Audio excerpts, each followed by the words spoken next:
आज की कहानी का शीर्षक है सच्चा इंसाफ। एक गांव में बाढ़ आ गई। बाढ़ में निर्धन किसान भोला का सब कुछ नष्ट हो गया। घर ढह गया, फसल उजड़ गई, गाय बैल बह गए। बेघर बार भोला के सामने परिवार को पालने की समस्या आ खड़ी हुई। उसने निश्चय किया कि वह पड़ोस के गांव में मजदूरी खोजेगा। मजदूरी मिलने में उसे कोई दिक्कत नहीं हुई। एक दयालु किसान ने उसे खेती के काम के लिए रख लिया। भोला मेहनती तो था ही, उसकी मेहनत से किसान की फसल बहुत अच्छी हुई। किसान ने सोचा यह सब भोला की कड़ी मेहनत का ही नतीजा है, इसलिए उसे भी लाभ का कुछ हिस्सा मिलना चाहिए। उसने भोला को अपने पास बुलाया और कहा, भोला, तुम्हारी मेहनत से फसल में बहुत लाभ हुआ है। मैं बहुत प्रसन्न हूँ। तुम्हें भी इस लाभ का कुछ हिस्सा देना चाहता हूँ। तुम उसे अनाज के रूप में चाहते हो या किसी दूसरे रूप में? भोला सोच में पड़ गया कि क्या मांगे, अनाज लें या कुछ और।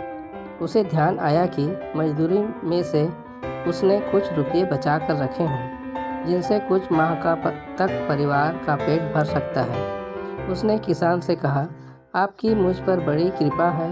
लाभ के रूप में आप कुछ देना ही चाह रहे हैं तो खेती के लायक थोड़ी सी ज़मीन दे दीजिए। किसान ने भोला की इच्छा पूरी कर दी।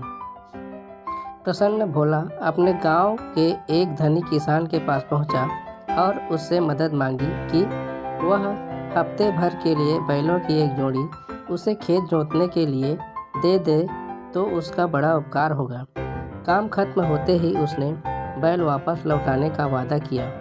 धनी किसान बड़ा कइया था, फिर भी उसने तुरंत बैलों की जोड़ी भोला के हवाले कर दी। भोला ने खेतों की जुताई बुआई कर ली और एक दोपहर वह बैलों को लौटाने गया। धनी किसान उस समय भोजन कर रहा था। उसने भोला से कहा, बैलों को उस बाड़े में बांध दो। भोला ने वैसा ही किया और अपने घर चला गया। अभी वह अपने घर पहुंचा ही था कि धनी किसान ने दरवाज़ा खटखटाया और कहा, बैलों की जोड़ी कहाँ है? वह तो मैं आपके बाड़े में बांध आया हूँ। भोला ने कहा, लेकिन बाड़े में तो बैल नहीं है। मैंने तो बैल आपके सामने ही बांधे थे, भोला ने घबराकर कहा। धनी किसान क्रोधित होकर बोला, तुमने बैल बाड़े से बांधे थे तो क्या उन्हें जमीन खा गई? तुम्हारी नीयत खराब हो गई है भोला। तुम इसी समय राजा के पास चलो। मैं तुमसे तुम्हारी बेईमानी की शिकायत करूंगा, तुम्हें सजा दिलवाऊंगा। भोला ने उसे विश्वास दिलाने की बहुत कोशिश की, लेकिन धनी किसान न माना। तब दुखी मन से भोला धनी किसान के साथ महल की ओर चल पड़ा। अभी वह कुछ ही दूर गया था कि रास्ते में तेजी से आते हुए एक घुड़सवार ने उसे अचानक धक्का देकर गिरा दिया। पत्थर से छीलकर भोला का दाहिना कान कट गया। जैसे ही वह सीधा हुआ, उसने घुड़सवार को लक्ष्य बनाकर लाठी फेंकी। संयोग से लाठी घोड़े के मर्म स्थल पर लगी। घोड़ा छटपटाकर ढेर हो गया। गुस्से से आग बबूला होकर घुड़सवार ने भोला को पकड़ लिया और कहने लगा, तुमने मेरे प्यारे घोड़े को मार डाला, मैं तुम्हें राजा से मृत्यु दंड दिलवाऊंगा। यह कहकर घुड़सवार भी उसके साथ महल की ओर चल पड़ा। चलते चलते रात हो गई। उन तीनों ने नगर के बाहर डेरा डाल दिया। वहाँ कुछ नट भी ठहरे हुए थे। रात में भोला सोने के लिए लेटा तो उसका मन भारी हो उठा।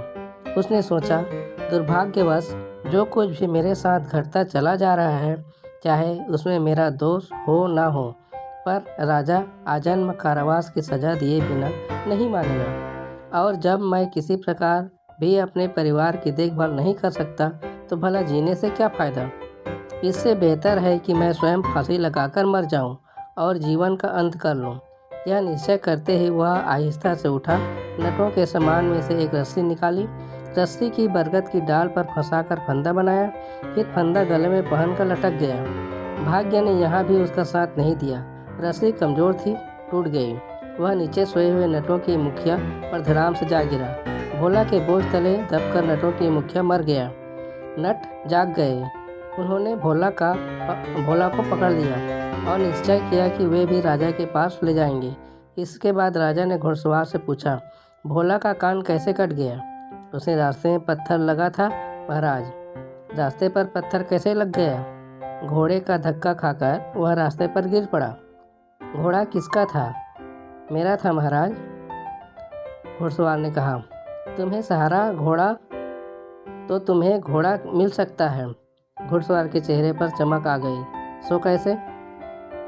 ऐसे कि तुम इसका कान वापस कर दो, यह तुम्हें तुम्हारे घोड़े के प्राण लौटा देगा। राजा के निर्णय से घुड़सवार की बोलती बंद हो गई। अब बारी आई नटों की। राजा ने उनसे प्रश्न किया, रस्सी किसकी थी? हमारी थी हुजूर, नटों ने कहा। वह इतनी कमजोर क्यों थी?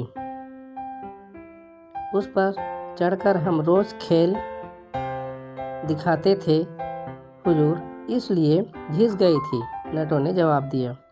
तो ऐसा करते हैं कि तुम में से कोई नट इस रस्सी का फंदा बनाकर डाल से लटक जाए। भोला को ठीक फंदे के नीचे लिटाया जाएगा। रस्सी टूटेगी तो वह नट इसके ऊपर गिर जाएगा और वह स्वयं अपनी मौत मर जाएगा। इस तरह उसे अपने किए की सजा मिल जाएगी। बताओ कौन सा नट तैयार है बरगद के पेड़ पर लटकने को? राजा का निर्णय सुनकर सारे नट लज्जा से गड़ गए।